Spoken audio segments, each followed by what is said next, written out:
మొట్టమొదట జ్ఞానం ఏమిటంటే పేరు ప్రఖ్యాతులను, గౌరవ మర్యాదలను ఆశించకుండా వాటికి అతీతంగా ఉండండి.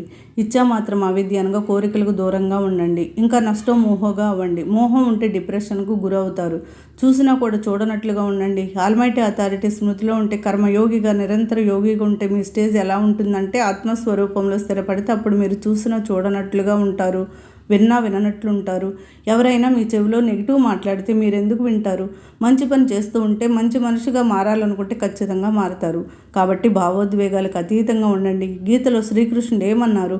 మొదటి షరతు ఏమిటంటే దేహము, దేహ సంబంధీకులను మర్చిపోవాలి. వారిని వదిలి దూరంగా ఎక్కడికో వెళ్ళనవసరం లేదు. గృహస్థ జీవితంలో ఉంటూ వారిని మర్చిపోయి నన్ను స్మృతి చెయ్యి అని శ్రీకృష్ణుడు చెప్పాడు. ముందుగా ఆత్మస్వరూపంలో స్థిరపడు. ఆత్మస్వరూపంగా అయితే ఎవరు తిట్టనా మీరెందుకు వింటారు? 3 కోతుల మాదిరి తయారవ్వండి. అనగా విన్నా విననట్లుగా, చూసినా చూడనట్లుగా, మాటలకు అతీతంగా ఉండండి. పరం శాంతి.